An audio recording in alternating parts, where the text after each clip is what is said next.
नमस्कार साथियों, जैसा कि आपको पता है कि राजस्थान के अंदर सीईटी मतलब समान पात्रता परीक्षा को लेकर बहुत सारी अवधारणाएं चल रही हैं, बहुत सारे मनोविचार चल रहे हैं। तो मैं आप लोगों को सटीक जानकारी देने वाला हूं। तो इस सेशन को अपने दोस्तों तक शेयर करिए और इस संपूर्ण जानकारी को बहुत अच्छी तरीके से सुनना है। आखिरकार सीईटी का मामला क्या है कि सीईटी जो अभी वैलिडिटी जिसकी खत्म हो गई लास्ट सीईटी की, क्या उसको आगे बढ़ाया जाएगा या फिर राजस्थान के अंदर एक नई सीईटी दोबारा से करवाई जाएगी जिसके अंदर 10+2 और आपके ग्रेजुएशन लेवल की सीईटी होगी। और जो भर्तियां सीईटी के अंदर इंक्लूड हैं, जो जो सीईटी समान पात्रता परीक्षा 12th लेवल और आपके कौन सी स्नातक स्तर की सीईटी में सम्मिलित हैं, क्या वो भर्ती परीक्षाएं आगे आगे बढ़ेंगी या इसी साल जो कैलेंडर के अंदर दे रखा है वहीं पर आप लोगों की होंगी। तो चलिएगा, मैं जानकारी को आगे बढ़ाता हूं। तो ध्यान से सुनना है, ध्यान से एक बार के। और जो बदलाव आप लोगों के हो रहे हैं ना, उन सारे बदलावों की हम बात करेंगे। नवीनतम सिलेबस क्या है इसकी, इस पैटर्न पे तो हम बात करेंगे ही करेंगे, लेकिन जो मिनिमम अंक हैं आप लोगों को पास करने के लिए, तो उनको पे क्या करना है और मार्क्स कैसे आएंगे, यहाँ नए जो बदलाव हैं वो किस तरीके से आएंगे, तो उनकी तरफ अपन बात करेंगे। आप लोगों के सामने ये रिपोर्ट तो आपने देख ली होगी और यहां पर दिख रहा है कि नेगेटिव मार्किंग और कट ऑफ पर अटका फैसला। मतलब कहने का सीईटी पर विचार तो चल रहा है, लेकिन जो नेगेटिव मार्किंग है, क्योंकि आपको पता है जब फर्स्ट बार सीईटी आप लोगों की हुई थी उस समय दोस्तों इसके अंदर क्या थी भाई, नेगेटिव थी, मतलब नेगेटिव थी। सेकंड बार जब सीईटी हुई तो सेकंड बार सीईटी के अंदर से नेगेटिव जो थी वो हटा दी, भाई नेगेटिव नहीं करवाना है, बच्चों को ऐसे ही पास कर देना है। लेकिन जैसे ही सीईटी का रिजल्ट आया तो लगभग 70% अपनी 74% अपनी अटेंडेंस दिखाई, पास हो गए। तो आलोक राज जी ने एक स्टेटमेंट दिया था कि ये मेरी गलती है कि मैंने सीईटी से नेगेटिव मार्किंग घटा दी, शायद मुझे ऐसा नहीं करना चाहिए था। इसका मतलब ये है कि भाई साहब सीईटी जो भर्ती परीक्षा है उसके अंदर नेगेटिव होना अनिवार्य है। लेकिन अभी हमको राजस्थान के अंदर और भी कुछ सुनने को मिल रहा है कि सब सीईटी पैटर्न के अंदर बहुत सारे बदलाव आपको देखने को मिलेंगे। इसलिए सब बदलाव कौन कौन से देखने को मिलेंगे, तो सुनना है ध्यान से कि नेगेटिव मार्किंग और कट ऑफ पर अटका फैसला अटका हुआ है। सीईटी पर सस्पेंस से 19 भर्तियां अटकी, 20 लाख युवाओं में परीक्षा को लेकर के असमंजस की अवस्थिति आ रही है। मतलब असमंजस फैल रहा है कि यार पता नहीं, हम तैयारी कर रहे हैं, आप लोगों की भर्ती प्रक्रिया होगी अथवा नहीं होगी, यार हमको कुछ पता ही नहीं है। तो ध्यान से सुनना, राजस्थान में समान पात्रता परीक्षा सीईटी को लेकर अब तक की स्थिति साफ नहीं हो पाई है। मैं आप लोगों को एक बार पढ़ करके बता दूंगा, उसके बाद में बिल्कुल पॉइंट टू पॉइंट आप लोगों को समझा दूंगा ना। नहीं हो पाई है। राजस्थान कर्मचारी चयन बोर्ड न्यूनतम अंक की सीमा, नेगेटिव मार्किंग जैसे अहम मुद्दों पर सरकार के फैसले का इंतजार में है। इधर 2024 के बाद में सीईटी 10+2 और ग्रेजुएशन का स्तर आयोजित नहीं होने से करीब 20 लाख जो अभ्यर्थी हैं, 20 लाख जो युवा हैं, वो परेशान है कि 2024 के बाद में कोई भी सीईटी आप लोगों की नहीं हुई है। इसलिए 20 लाख जो बच्चे हैं वो तैयारी करें तो करें कैसे, कैसे अपने आप को प्रूफ करें कि यार हम तैयारी करके परीक्षा में पास हो सकते हैं। अब ध्यान से सुनना है, भर्ती कैलेंडर जारी होने के बावजूद सीईटी नहीं होने से 19 जो भर्तियां हैं वो प्रभावित हो रही हैं, ये भी आप लोगों को पता है। और मैं आप लोगों को ये भी बता देना चाहता हूं भैया जी, तो सुनना है। सूत्रों की माने तो इस बार परीक्षा पैटर्न में बदलाव संभव है। पात्रता के लिए 40% अंक सीमा को बढ़ाने और नेगेटिव मार्किंग लागू करने पर विचार किया जा रहा है ताकि मुख्य परीक्षा में अभ्यर्थियों की संख्या नियंत्रित की जा सके। पिछली सीईटी में बड़ी संख्या में अभ्यर्थी क्वालिफाई होने से परीक्षाओं का प्रबंधन चुनौती बन गया। अब ध्यान से सुनना एक बात मेरी, जो मैं आप लोगों को बता रहा हूं, और वो बात क्या है थोड़ा सा आप लोग ध्यान देंगे तो ऑटोमेटिक आपको समझ में आ जाएगा और फिर आगे की तरफ हम लोग चलेंगे। जैसे मान के चलो मैं आप लोगों से ये कहूं, ध्यान से सुनना है आप लोगों को, एक गणित बता रहा हूं मैं आप लोगों को। और वो गणित क्या है साहब, वो गणित सुन लो। कि जैसे मान के चलो मैं आप लोगों से कहूं सीईटी मतलब समान परीक्षा, आप लोगों समान पात्रता परीक्षा आप लोगों की होगी। समान पात्रता परीक्षा है, समान पात्रता परीक्षा आप लोगों के। अब ध्यान से सुनना, इस परीक्षा को करने का उद्देश्य क्या था, पर्पज क्या था, कि उद्देश्य यह था कि कोई भी वैकेंसी मान के चलो 5000 पदों पर निकली। कितने पर पदों पर निकली, 5000 पदों पर निकली। अब इस वैकेंसी के अंदर कितने 15 लाख फॉर्म भर रहे हैं, कितने लाख फॉर्म भर रहे हैं, 15 लाख। इन्होंने सोचा कि यार 15 लाख बच्चों में से छटनी कर दो। बोल कैसे करेंगे, बोले जो 5 लाख के जो 5,000 जो भर्ती है उस पर 15 लाख ने फॉर्म किया है, मतलब कहने का कम से कम 12 लाख तो पेपर देने जाएंगे जाएंगे। अब 12 लाख के अंदर हमको क्या करनी है, व्यवस्थाएं करनी है। क्या करनी है भाई, व्यवस्थाएं हम लोगों को करनी है कि एक काम करते हैं, इन 12 लाख के लिए हमको पेपर करवाना है और पेपर करवाने के बाद में दोस्तों इसकी व्यवस्था हमको करनी है। बात तो सही है ये भी। अब इन्होंने क्या किया, बन के एक काम करो यहां फिल्टर लगा दो। एक क्या करना है हमको, फिल्टर लगा दीजिए। और फिल्टर जब लगाएंगे हम लोग, यहां जब फिल्टर हम लोग लगाएंगे तो इस 15 लाख में से, इस 15 लाख में से कम 7 लाख बच्चे बचेंगे। कितने लाख बच्चे बचेंगे, 7 लाख। और इन 7 लाखों में से लगभग मैं कह सकता हूं, यहां 7 लाख बच्चों में से 6 लाख बच्चों में जो भी बच्चे हैं, या 8 लाख बच्चे हैं, जितने भी बच्चे हैं इनमें से काफी सारे बच्चे पहुंचेंगे नहीं, तो लगभग 6 से 7 लाख बच्चे हैं। तो एक बार तो कहां 15 लाख बच्चे पेपर देने जा रहे थे, उनकी व्यवस्था हम लोग कर रहे थे। और एक बार हम लोग कितने कर रहे हैं भाई, 6 से 7 लाख बच्चों की व्यवस्था कर रहे थे। ये पैटर्न बहुत अच्छा था। अब पहली बार जब भर्ती हुई तो दोस्तों 2022 के अंदर जो भर्ती हुई थी, 22-23 के अंदर भर्ती हुई थी, इसके अंदर दोस्तों नेगेटिव मार्किंग आप लोगों को रखी थी। कैसी भाई? नेगेटिव मार्किंग जो है ना, ये भर्ती आप लोगों के रखी थी, मतलब कहने का नेगेटिव मार्किंग इसके अंदर थी। और न्यूनतम जो अंक थे, मतलब मिनिमम जो अंक थे, वो मिनिमम अंक कितने थे? 40% ला करके आप क्वालिफाई हो जाएंगे, मतलब सीईटी पास हो जाएगी। हम सबने इसको हल्के में ले लिया था। इसके बाद में क्या हुआ? इसके बाद में सेकंड भर्ती आपके 2024 के अंदर हुई, और 2024 के अंदर से इन्होंने देखा कि नेगेटिव जो मार्किंग है बच्चे नहीं कर पा रहे हैं ज्यादा, तो नेगेटिव जो मार्किंग है, नेगेटिव जो मार्किंग है ना, एक काम करते हैं, नेगेटिव मार्किंग को हटा देते हैं। यहां इन्होंने नेगेटिव को हटा दिया, मतलब नेगेटिव मार्किंग को क्या कर दिया? क्रॉस कर दिया, हटा दिया, और 40% ही आप लोगों की क्या रखी, मतलब कहने का मिनिमम जो मार्क्स है 40% मार्क्स पर आप लोग क्या हो जाएंगे? ज्यादा हो जाएंगे। आलोक राज जी ने स्टेटमेंट दिया था, आलोक राज जी ने ये स्टेटमेंट देकर के बताया था, आलोक राज जी हैं, ठीक है ना, इन्होंने स्टेटमेंट दिया था कि सीईटी से भाई सब नेगेटिव हट गई और 40% न्यूनतम अंकों के साथ में आप परीक्षा को पास कर सकते हैं। अब कहानी क्या होती है? अब जैसे रिजल्ट आया, रिजल्ट अच्छा खासा गया, सभी विद्यार्थी पास हो गए, सभी में से मतलब लगभग 25-30% बच्चे होंगे जो पास नहीं होंगे, है ना। इन्होंने कहा कि बड़ी संख्या में, अब बड़ी संख्या के अंदर और अभ्यर्थियों ने परीक्षा को क्या कर लिया गया? पास कर लिया भाई, क्या कर लिया? पास कर लिया।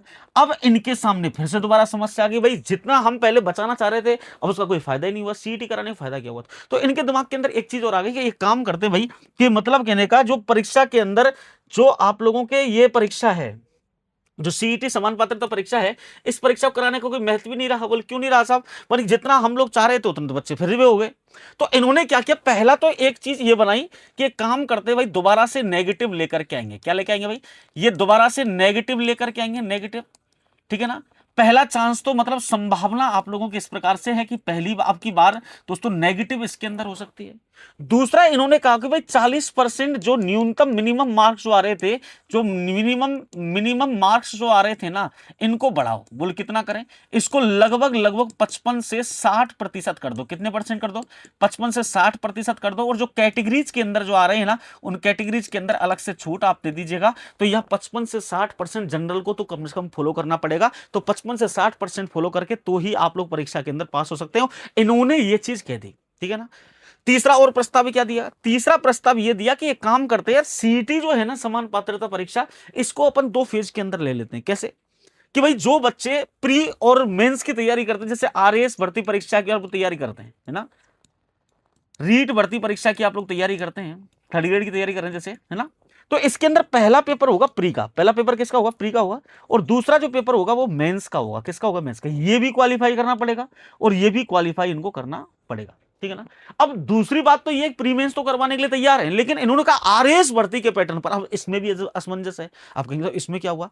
एक तो होता है प्री, और जो मेंस है वो ऑप्शनल होता है, ठीक है ना। ऑप्शनल मतलब कहने का अभी जो 4 ऑप्शन आप लोगों को मिल जाएंगे, एक तो ऑप्शन के आधार पर होगा, ऑप्शन के आधार पर, एक होता है रिटन। अब समस्या ये भी है यार कि सब रिटर्न भी करवाएंगे, फिर तो ये आरएस भर्ती के करवा रहे हैं, फिर तो ये आरएस और यूपीएससी लिखवाएंगे। 25 शब्दों में राजस्थान के क्षेत्रफल के बारे में लिखो, 25 शब्दों में, 50 शब्दों में भारत में मानसून प्रणाली को समझाओ। इस तरीके से प्रश्न बनेंगे कि ऐसा नहीं होगा। आप लोग ध्यान रखिएगा, ऐसा बिल्कुल भी नहीं होगा। लिखवाएंगे आपसे नहीं, प्री का मतलब वही ऑप्शनल रहेगा और वही आप लोगों के ये रहेगा, मतलब ऑप्शन के अंदर वनडे एग्जाम के टाइप में ही आप लोगों के फॉर्मेट में आएगा। तो ये 3 अवधारणाएं आप लोगों की चल रही है, एक तो नेगेटिव मार्किंग, एक आपके कौन से 40%, और एक आप लोगों क्या आरएस भर्ती के पैटर्न के आधार पर प्री और मेंस करना। अब इनके समझ में एक चीज आ गई। अब सब बहुत सारे बच्चों ने ये बोला कि सर 20 लाख जो 20 जो भर्तियां हैं, 19-20 जो भर्तियां वो अटकी हुई हैं, अब सीईटी कब करवाई जाएगी?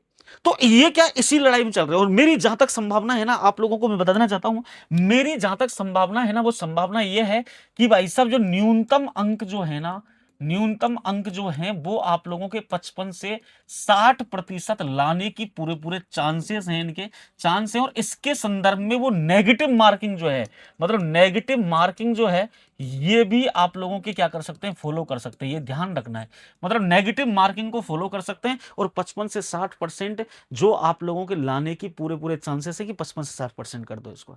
प्री मेंस पर तो अभी वो नहीं जाएंगे, इसका तो मुझे लग रहा है, लेकिन क्या पता है भाई, बोर्ड का कोई पता भी नहीं है ना, इस संभावना ही कह सकते हैं अपन तो। ये आपको पता है। अब सुनना ध्यान से, सरकार क्या कर रही है? बोर्ड 2026 से ही सीईटी आयोजित कराने की तैयारी में है, लेकिन अंतिम फैसला सरकार के निर्देशों पर। मतलब मैं क्या कह रहा हूं, एक विद्यार्थी जब तैयारी कर रहा है तो तुम ले क्यों नहीं रहे फैसला?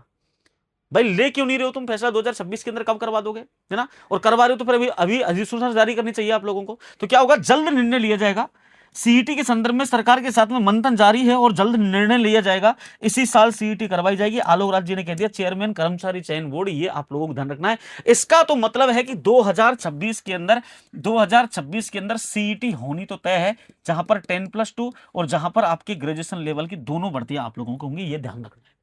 अब आपको समय भी पर्याप्त मिलेगा। अब इसके संदर्भ में एक चीज और बता देता हूं कि किसी पत्रकार ने आलोक राज जी से पूछा कि नई सीईटी 12th लेवल और ग्रेजुएशन लेवल का एग्जाम कब होगा।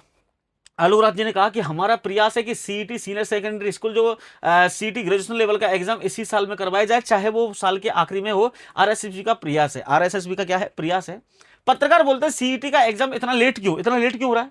तो आलोक राज जी ने कहा सीईटी के बारे में हमको सरकार से कुछ एक क्लेरिफिकेशन चाहिए। मतलब कहने का बोर्ड जो है ना, बोर्ड वो किससे बात करने में लगा हुआ है अभी, वो आपके सरकार से, मतलब कहने का सरकार से बात करने में लगा हुआ है।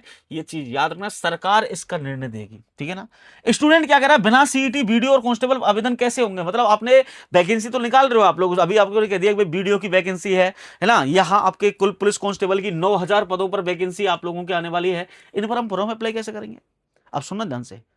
इसके अंदर इन्होंने कहा, आलोक राज जी ने कहा मुझे पता है कि बीडीओ की भर्ती सीईटी ग्रेजुएशन लेवल के आधार पर है, लेकिन राजस्थान पुलिस कांस्टेबल की भर्ती परीक्षा इस बार सीईटी पर रखा गया है या नहीं रखा गया, मुझे पता नहीं है। इस बात को थोड़ा सा नोट करिए माय लॉर्ड। सुनना ध्यान से, कैसे नोट डाल के लिखिएगा। जो राजस्थान पुलिस कांस्टेबल भर्ती है ना, राजस्थान जो पुलिस कांस्टेबल जो भर्ती है ना, कांस्टेबल जो भर्ती आप लोगों के है, जो 9000 पदों पर आप लोगों की नई भर्ती आप लोगों की आ रही है ना, इसमें कह सकते हैं कि सीईटी विद सीईटी होगी, सीईटी के अंदर इंक्लूड होगी, और नो मतलब नहीं होगी। तो आप लोग एक बात मेरी समझे, आप लोग एक ऐसी तैयारी करें अगर आपको लगना है, क्योंकि ऐसा भी तो हो सकता है कि भाई इन 9000 पदों की भर्ती को, पुलिस की भर्तियों को वो विदाउट सीईटी करवा, जब कहां जाएंगे आप लोग, है ना। जब कहां जाएंगे। तो मैं आप लोगों से ये कह रहा हूं कि भाई साहब सारे काम अपने होते रहेंगे। आप लोगों को क्या करना है, आप लोगों को एक ऐसा फाउंडेशन बैच लेना है। क्या लेना है भाई, फाउंडेशन बैच आप लोगों के लेना है। और फाउंडेशन बैच क्या करना है, जिसमें सीईटी और आपके पुलिस दोनों की क्या कर सकें, आप लोग तैयारी कर सकें। मतलब आप लोग सीईटी पर भी फोकस करिए और पुलिस पर भी फोकस करिए, जिससे आप लोग दोनों कर सकें। अगर ये पुलिस की भर्ती जो है सीईटी के अंदर आती है तो उसकी भी तैयारी हो जाएगी, और नहीं भी आती है तो उसकी भी तैयारी हो जाएगी। तो ये जानकारी आपको समझ में आ गई होगी। और अंतिम रूप से मैं कह रहा हूं कि नेगेटिव का मैंने आप लोगों को बता दिया है। नेगेटिव क्या है ये मैंने आप लोगों को बता दिया है। जो इसमें 55 से 60% जो रखा जा रहा है, इसके अंदर मैंने बता दिया है। और प्री और मेंस दोनों का मैंने बता दिया है। ये जानकारी आपके समझ में आ गई होगी जानकारी, ठीक है ना। अभी पुलिस की जो वैकेंसी है वो सीईटी के अंदर हो भी सकती है और नहीं भी हो सकती है, ये आप लोगों को ध्यान रखना है। और ये तो बिल्कुल पता है कि सीईटी को हल्के में नहीं लेना है, मतलब हल्के में नहीं लेना है, हल्के में नहीं लेना है। अगर नहीं लेना है, अगर आपने सीईटी को हल्के में ले लिया तो कहीं ना कहीं ऐसा है कि आप लोग जो सीईटी के अंदर आने वाली वैकेंसी उनसे अपना हाथ धो सकते हो। तो इन्हीं चीजों के साथ में आपको जो जानकारी है वो समझ में आ गई होगी। तो मिलते हैं अगले एक सेशन के अंदर। Thank you so much.